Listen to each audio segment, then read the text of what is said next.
Welcome to the ASOP Vehicle Retrieval System. Your vehicle has been delivered. Hey everybody, it's your old friend V, and we are going to be doing some mole mining today, and I thought that would be a lot of fun. So let's go ahead and get started.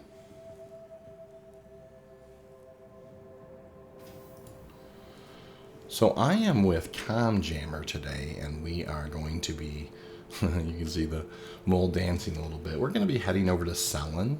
We're going to be doing a little bit of mining today, just seeing how it goes.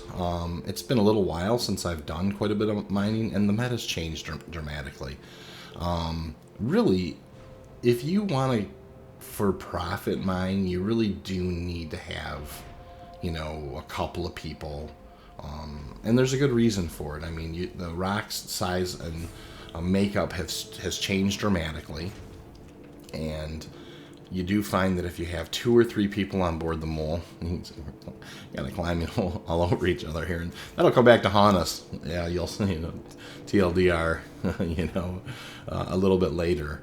CommJammer is an excited co-miner with me today, and I was happy to have him along. I appreciated his help. And so here we go. We're kind of loading up in the mole, and we are going to head over towards Cellin. So go ahead and get this guy fired up. We're going to go ahead and start opening up the hangars right after we kind of set our destination. One important thing I always do is kind of a final check, and you'll see me do it here. Double check that your VTOLs are down. Sometimes in the hangar, the mole, if the VTOLs are up, that doesn't necessarily always end well. And so, always something to keep in mind. So, anyways, up we go. Hangar's open. We're prepped and ready to go, and we're just going to take off and make this happen. So, one of the things I will say when I fly the mole, I'm not in that big of a hurry. Now, don't get me wrong, I'm not trying to waste time, but it is kind of a big brick with big engines on it, and so it's just not something I recommend that you get too crazy with. As far as speed, that type of thing, it can really get out in front of you, and you can lose control if you're not careful. So here we are. I do have the XL1 drive, and to speak to Kit a little bit, I do have a Helix on the front, and I believe I have a Focus 3 and a Rieger 3 and a Stampede. I also, and that's for kind of heavy hitting stuff. I also have on the starboard side laser, I have the Arbor size 2, and that is for the secondary brakes. And then on the port side laser, I have an Impact. And so we do have some options shuffling around, and ideally you'd have 2 or even 3 people down at the lasers if you can afford to do it. Or if you can get that organized. But in our case, having 2 people that can man the lasers is pretty good, and it's a lot better than 1. Don't get me wrong, you absolutely can solo mole, and in this current configuration, you can break rocks up pretty comfortably up to 27,000. So here, as I get to Cellin, I'm kind of looking around for a place. I like to mine in the light. I don't like to mine at dark because people can see you from so far away. So I'm definitely a day tripper, if you will, when it comes to mining, and I suggest that most people do the same thing if you're at least semi worried about being interrupted. So I do find a security post that's only 193 and down. So easy peasy. We're going to go ahead. Now, I do switch from sticks to mouse and keyboard when I start getting into the industrial stuff. And that's just me. It doesn't have to be for everybody. But that's definitely how I like to do it. And so here we go.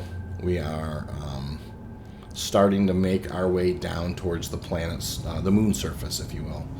and we're going to begin kind of pinging once we kind of get control of. Sometimes when you switch over from sticks to mouse, it takes a minute to get all the controls working the exact way that you want.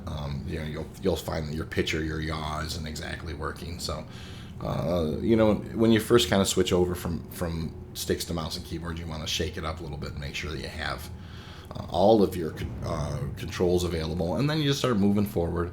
I did double check the VTOLs there. I like to have the VTOLs down when I do this, cruising around and looking for things.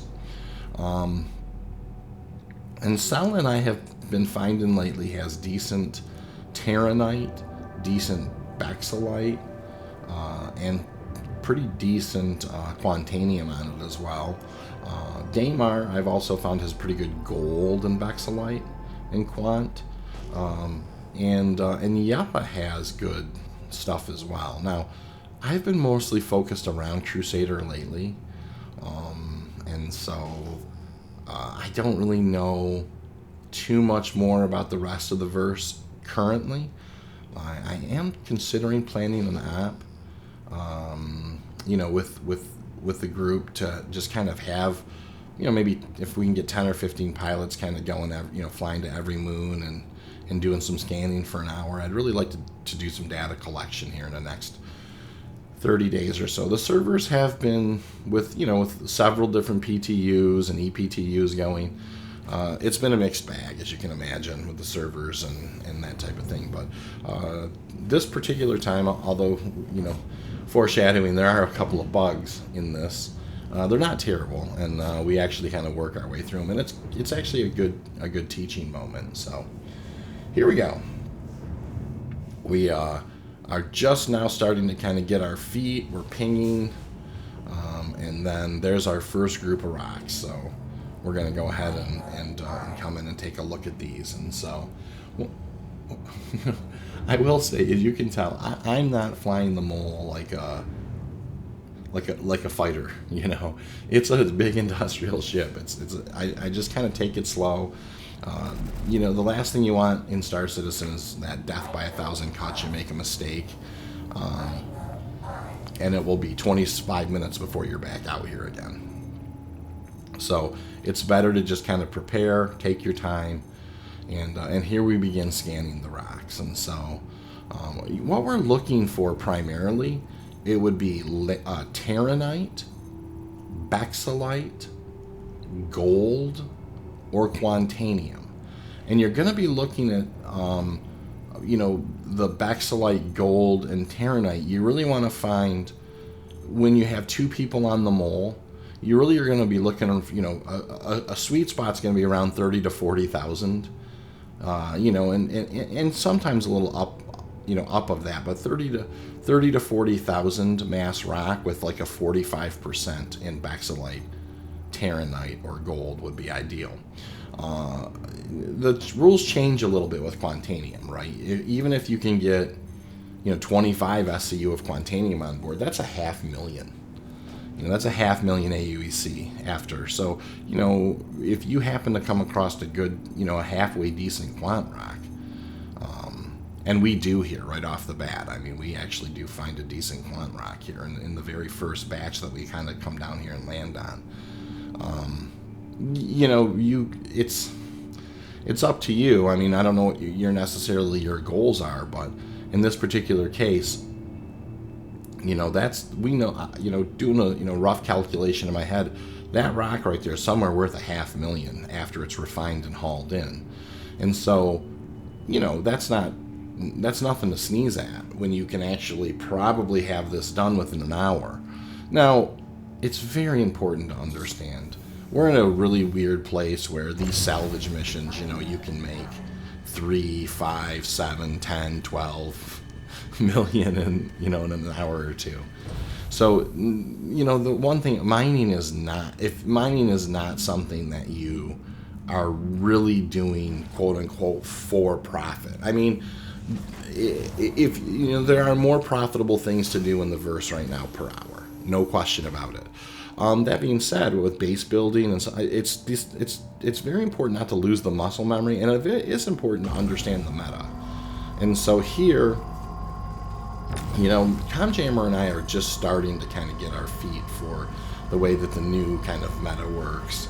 And so we do have, right now I'm in the Helix and he's in the Arbor, and we're kind of trying to feel out the different percentages, like who should be at what percentage. And I didn't capture any of that. I didn't actually capture any of our communication, but as you can imagine, there's a lot of kind of chitter chatter that goes on between people on the lasers, that you discuss like percentages, what percentage is your laser at, bring it up to here, drop it down to there. A big one is when you first get into the green, you're probably going to at least you're going to need to reduce your powers by 25 to 50% so it doesn't spike up heavy into the red. There's a lot to the coordination here, but we find out pretty quickly that the Helix Arbor combination is just not going to have the juice to do this. It takes us a little while, because I'm trying to be careful. What I don't want to have is just a huge spike up, and we don't exactly know how that's going to play out. So we basically it plays out where we're talking through this, and we finally eventually get both of our lasers up to 100%, and it's not doing anything.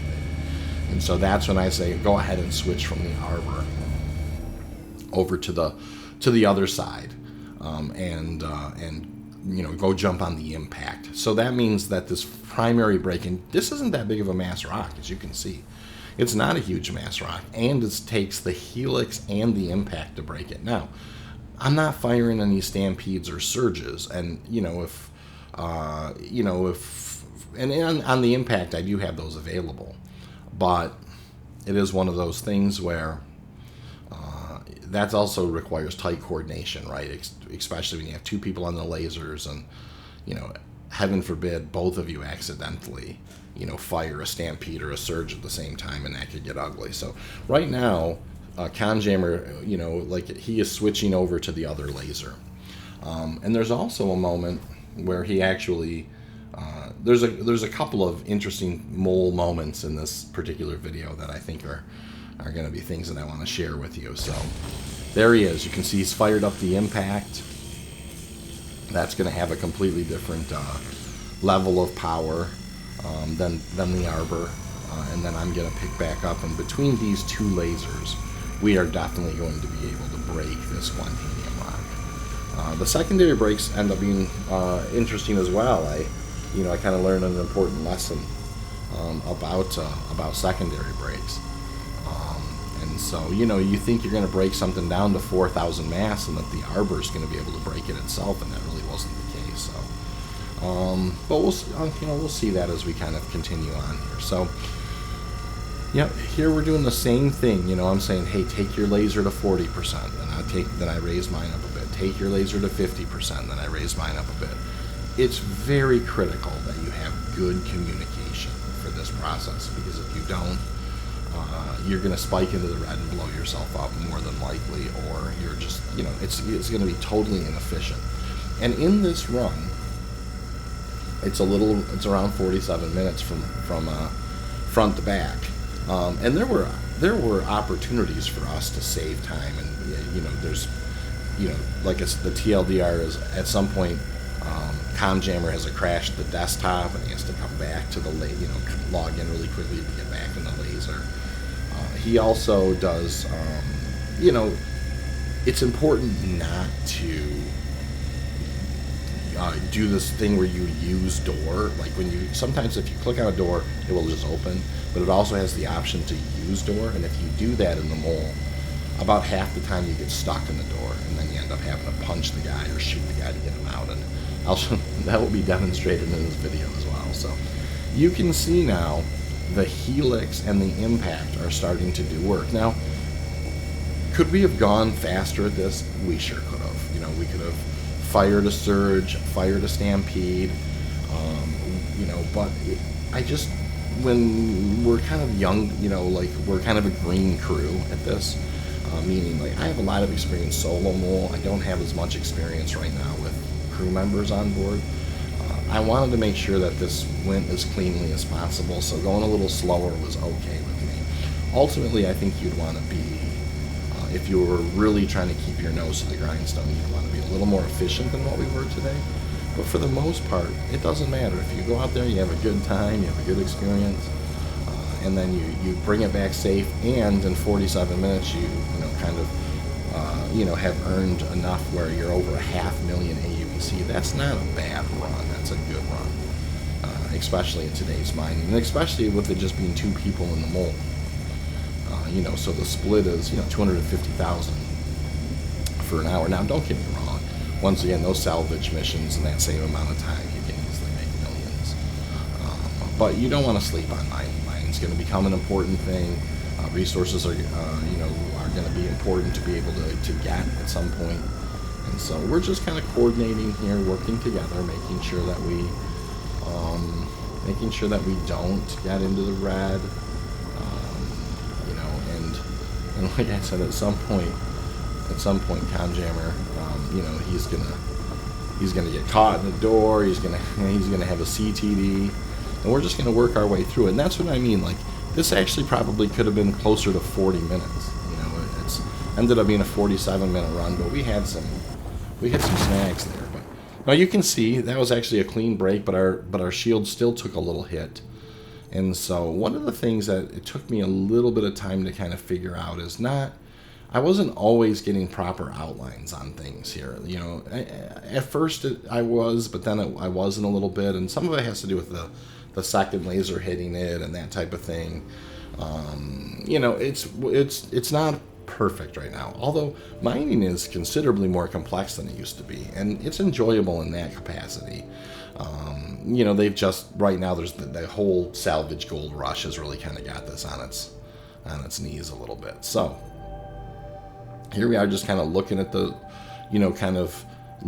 different pieces that I've busted on this rock, and just trying to get a sense of what's where, that type of thing. And then, we don't do everything you're supposed to do in the proper order. It's one of those things where you should break down every yellow to purple before you begin scooping. We don't necessarily do that here. And I am running now over from the helix, and I'm going to go run and jump into one of the other lasers, and that's because, this is when he was caught in the door. That's right. You can see he's caught. I had asked him to go over to the arbor, and he wasn't. He was already stuck in the door. Now, we were talking about how exactly to get him out of this situation, and at first I was like, well, let me just go ahead and break these rocks down with the arbor, and we will see if I'll just scoop the stuff up and we'll figure it out after I kind of get, but I do find out here in a hurry, and this is a good lesson for me, is that you would think this 4,000, 4,500 mass or whatever rock, that this arbor size 2 would be able to get through. This isn't a big, this isn't a giant rock, but the resistance in these Quantanium rocks is so high that even at 100%, I can't make any headway on this rock. So this is what I was talking about as far as efficiencies goes. Right now, CommJammer's caught in the door. I'm on the laser here, and I eventually crank it up to 100%. Realize this isn't going anywhere. I need to get we really are. This is going to have to be a 2-man operation. And so, I would be bouncing around lasers even if it was solo. One thing I will say is it's important when you exit these chairs, don't be moving forward. You actually can run right out the end if you're not careful. And this is when I was talking about that open door use thing. You don't want to hit use. Use is bad right now. So we're trying to, I'm trying to punch him. It's like for some reason my middle mouse button wasn't going to fisticuffs, and I was like, this is weird. What is going on? So I thought I'd check my key bindings for a second and see if there was something that I was doing wrong with the key bindings. You know, so like I said, you can see here, this really could have been more of a 35, 40-minute run. You know, I mean, you know, we ended up losing a few minutes to just kind of, you know, to the old Star Citizen, doing Star Citizen things, which is totally fine. It doesn't matter at all. And so here we eventually, I can't figure out why I cannot, and then CommJammer just says, shoot me. So I'm like, okay, I'll shoot you. So I shoot him, and it's not working. I decide I'll open the door, and then I shoot him one time, boom, and he's out. And that's how we ended up getting him out of that jam, that ridiculous jam. Is I shot him. We're double checking to make sure that he wasn't bleeding out. He wasn't. He was at 95% stable, and now we can kind of get back to the business at hand, to the extent that we can. There is one other, like I said, surprise where he has a crash the desktop here, but that's Star Citizen in a nutshell. I mean, you've got to kind of roll with the punches, you know, to the extent that you can, and that's kind of what we're doing here. So I go back into the arbor. He goes back into the impact, and we're gonna go ahead and work together. Now the helix would work fine too. The helix is a little bit more of a hammer as far as, you know, these secondary brakes. I tend to find it's something that you really want to try and, you know, obviously be as delicate as possible with them. So here we are. We're working together. He's got the impact, I've got the arbor, and we're going to work together to crack all these rocks and scoop them. And so this is, again, we're coordinating. Take your laser to 25%, okay. And some of the lasers have a minimum power, you know what I mean, like a minimum of 30% or a minimum of 15%. You know, so, you know, it might be, you know, okay, turn your laser on. All right, you're at 30%, cool, I'm at 0. I'm going to take mine to 40%. Okay, no movement. You take yours to 60%. Okay, no movement. I'll take mine to 60%. You know, and that's the type of thing that you have to have somebody who's willing to listen and is also, you know, that wants to work as a team, because you really do want to work as a team when you do this stuff. There's no question about it. It's important to work as a team for sure. And so here we are. This is the spot where, you know, you can see we're kind of, you know, moving around. And at some point, I do know that CommJammer, you know, has a crash to the desktop. I can't exactly recall it, the exact moment it happens, but it does happen. And so we were working together on this break, and then he eventually has to log back on. Which is why this one's taking such a long time for us to break. And once we kind of get through this first one, and it does get a little more efficient. Although, because like I said, some of the rocks were not kind of giving us the proper outlines or kind of behaving. You know, they were blinking a little bit and just kind of acting wonky. We ended up kind of in a couple of. We just ended up started scooping. We would scoop and then break them up. There I'm trying to agitate on the rock a little bit and give it a little more juice or whatever. And I was hesitant to not want to fire a surge or a stampede. But this is, yeah, I mean, this was actually really surprising. I mean, you've got 2 lasers. You know, this is a tiny mass rock, and I understand there's a lot of Quantanium in it. You know, but it's a tiny mass rock, and it was surprisingly difficult to break on the secondary. And you know, I mean, like I said, I mean, we certainly could have employed different, different stampedes or surges or use that kind of stuff. So, anywho, this was a long break because, you know, between getting stuck in the door and then having that CTD, and you know, this is you could see like his laser's on, but there's like very little going on, you know, with this. So it's one of those things. This is just Star Citizen. You just have to, like I said, kind of roll with it, and we were having some fun, kind of laughing back and forth about it. But eventually he does climb back in, and we made good headway here, and we get the rest of this cleaned up. So kind of looking, it's funny, you know, as I decided to do the voiceover on this kind of after we did the run. And as I look at my watch, I am thinking of, man, we really could have gotten this run done in more 35, 40 minutes, you know. I thought, well, you know, while he's out of the game, I'll get an action shot here from the outside. One of my favorite things to do. And you know, Star Citizen's such a beautiful game. And we're really blessed in that regard. I mean, it is a pretty game. And he starts getting through that CTD, getting logged back on and getting into the laser, and we start getting power back into this thing. And we make pretty short work of it after we kind of get back after it. So we never did end up firing a surge or a stampede, and it maybe wouldn't have been a bad idea to, you know, to kind of kickstart this process a little more. But like I said, we were struggling a little bit with the crash and that type of thing. So looks like he's back on board, and we're starting to put a little. Oh yeah, there it goes. He turned it off and on, and I think we're gonna start, you know, kind of putting some more power into it. Once again, I didn't want to, you know, I could have moved over to the Helix, or, you know, we could have done we could have been riskier and faster. No question about it. We could have been riskier and faster than we were. But and probably as we get a little more comfortable doing this as a team, we would do that. But you know, this is the thing when you're kind of coming up with this, and you're kind of a green crew working together. I still strongly suggest that you take your time and that you do not go, you know, too fast, because ultimately, you know, if you end up blowing yourself up or blowing the rock up or whatever, you know, that's 47 minutes wasted. You know what I mean, type of thing.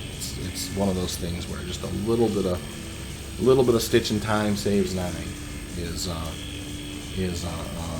really the kind of the premise that I'm suggesting here. So finally, you start to see we're starting to build some power up into this thing and getting it up close to the green.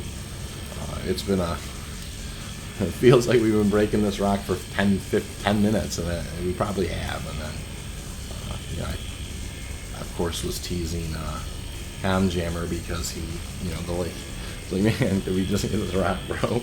Stop! Don't get your laser off. But he's like, well, you know, your mouse sensitivity is a lot different on the second machine. I'm like, okay, that's fair. So we finally start doing the right thing, getting some green energy in this thing. It feels like forever. So here comes this break. We're about halfway through now, and you can see you've really got to dial back. Once you get into the green, you might have to dial back almost, you know, all of it. It's crazy how much you have to dial back, for sure. And so, you know, it's just one of those things. You just have to kind of keep your head down and keep kind of plowing through. So we got that one broke. We start looking around at other things, and you see how I'm trying to like get a sense of things, and it's like it's kind of wants to scan, but it's not scanning. And eventually, you know, for the most part, I know that we've got 25 minutes nowadays, or, you know, a much higher amount of time. And I actually toggled right there. I don't know if you've seen it, but I toggled the chat on to see if anybody was saying 30K. We just weren't getting good responses on some of these rocks. I can't get an outline. I can't tell if I have to break that rock or not. It's right on the bubble. So eventually I'm just like, heck with it, man. Let's just scoop what we have and move on, you know. The one thing I will say is when you have it in your hold, if you do have a 30K protection can help. So, you know, I was like, at some point I was like, let's just focus on getting what we've already scooped, and let's see if that somehow, you know, it will begin. And then all of a sudden you can see I've got the yellow outline on that rock. So I'm like, oh, okay, it needs a secondary break. But while my laser was on it really wasn't behaving or giving me that. So now it's just a question of, hey, I'm going to break this one. You know, let me start on breaking this one. And then CommJammer, you know, he's got the impact. And I warn him. I say, you know, you got to be careful on those secondary breaks. But he decides to break another one. And I really kind of, it's interesting. You know me, I'm an old miner. I've mined for, that's interesting. I'm an old miner. You know? I mean, as far as mining goes, I have a lot of experience at it, a tremendous amount, as you all know. And I was really having a difficult time, kind of, you know, with a couple of these little breaks and secondary breaks, and kind of figuring things out. And eventually, you know, we just kind of scooped up whatever, and then realized, okay, so whatever's left needs to be broke. So I begin breaking this rock. CommJammer goes to break the other rock, and you know, one of the other ones. So we just, you know, and eventually he kind of helps me on this rock as well. So he begins breaking that rock over there. I warn him, you know, the impact is not as easy to do the breaking with as the arbor, but I mean, he very comfortably kind of got through that rock. And the most important thing when you're doing these secondary breaks is if it gets in the red, turn a laser off. Don't kill yourself. Don't make that mistake. Don't try and be, you know, and that's one of the things that really gets people over their skis the most, is they're in such a hurry, you know, that they end up messing it up. And then, you know, of course, you know, they don't enjoy mining because, you know, hey, I went out and I spent an hour at a time and didn't get anything for it. So you really want to bring it home. You know, so you want to stay careful, and you absolutely can get to a point where you can be really fast at this, or relatively fast at this is probably the right way to say it. But it takes time, effort, energy, you know, to do that. So here we are. You know, we've got 2 lasers going. You know, CommJammer is just finishing up that one behind the scenes, and I'm, you know, like I said, I'm having my. You can see, like, it's like I got it in the green. I'm looking great. It looks like it's about to break. To me, it looks like it actually breaks. I get to the breaking point here, and it just never does. And this is weird. So CommJammer finishes his break there, and all of a sudden you can see, like, for me, it's like all the energy's gone out of it for a second. It kind of blew my mind. So wasn't sure exactly what was happening there, but he jumped on this one with me, and we were able to kind of quickly get it right back up into the green and get it broke. So we're almost, you know, we're a lot of the way through, you know, through, you know, the mole run so far. I mean, we were down to the last 4 rocks to break. We are working as a team here on this rock, but it is surprising to me how important, you know, and how extra challenging these secondary breaks were. I really figured if it was less than 10,000, the arbor was going to just kind of mow through it. But that really wasn't the case. You know, you really ended up still having to work together in order to you know, get this break squared away. So okay, so basically I say, hey, you know, let's go ahead and just break up the rest of them. But unfortunately, that's just not the way that it worked out. So, you know, I was trying to do a little scooping, this kind of thing. We'll go from there. All right, let the scooping begin. So yeah, we're just kind of, you know, getting some breaks and some scoops done. Unequivocally, you want to make sure that you try and break them all down before you scoop. I did realize that we had plenty of extra time. You know, keeping an eye on the volatile timer, and it's just one of those things where we weren't getting the fastest refreshes on some of the scans and that type of thing, and so you know, I just was kind of like get whatever on board that we can get on board. I really was thinking that we were going to have maybe a 30K, and the servers haven't been perfect lately by any stretch of the imagination. So we're working together to get these last 2 broke, and the impact and the arbor do work really well together for these secondary breaks. They do complement each other well. You know, you've got plenty of optimum window. They seem to, you know, work really well together for sure. So it is interesting, you know, to work to have the two lasers together, just like I said, based on the fact that they do a nice job with the optimum, and for the most part, you know, they do complement each other pretty well. So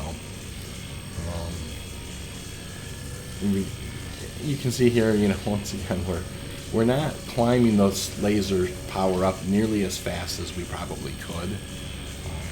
It's so funny, you know, if I had the opportunity to rewatch this video doing the voiceover, I'm beginning to think that we probably could have shaved this could have been closer to a 30-minute run had we been as, you know, had Star Citizen worked flawlessly, and then we also, you know, worked as flawlessly as possible.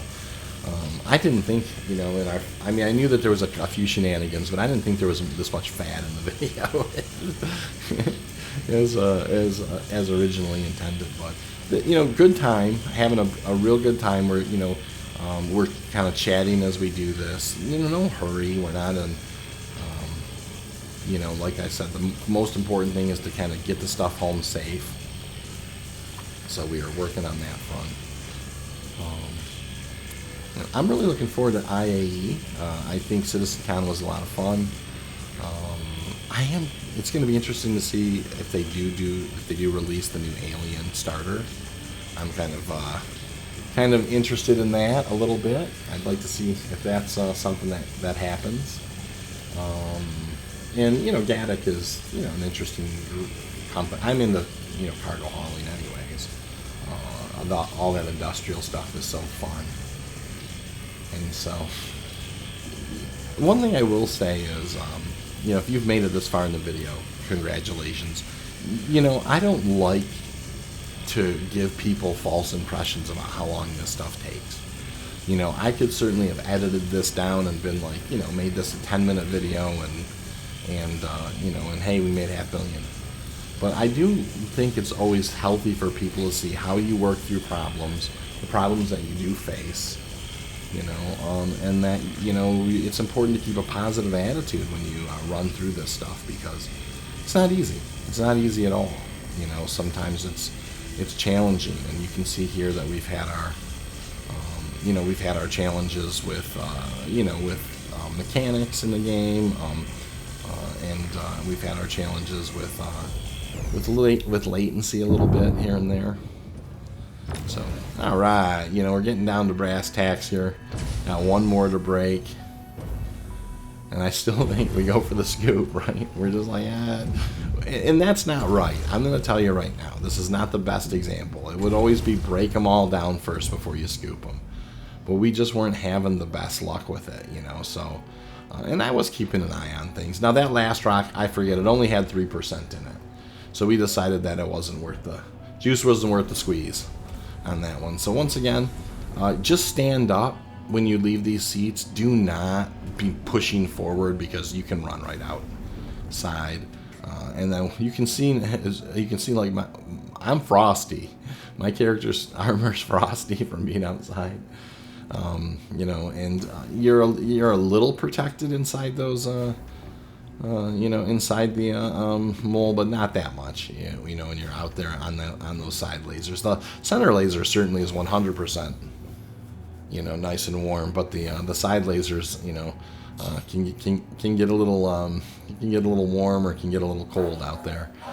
So we're heading back. We're getting ready to now plot our course back to CRUL1. We have around 25 SCU of Quantanium on board, which doesn't sound like a lot. The mole can hold a lot, but we, you know, like I said, in our original calculations, I calculated that out to be, you know, around 500,000 in my head. And, you know, 500,000 is, you know, when you first get to the planet, and, you know, if it's the first rocks you scan, you know, there's nothing wrong with 500,000. You know, that's okay. If I could get, you know, if I could make 500,000 every run, you know, I would be ecstatic, you know, I mean, and so, you know, there's a couple different ways you can go about this. If I actually was going to be doing a regular mole, like a run, I would bring the mole and have 2 or 3 other pilots come and just scout. So you have the mole scouting and your 2 or 3 other pilots in their own individual craft scouting.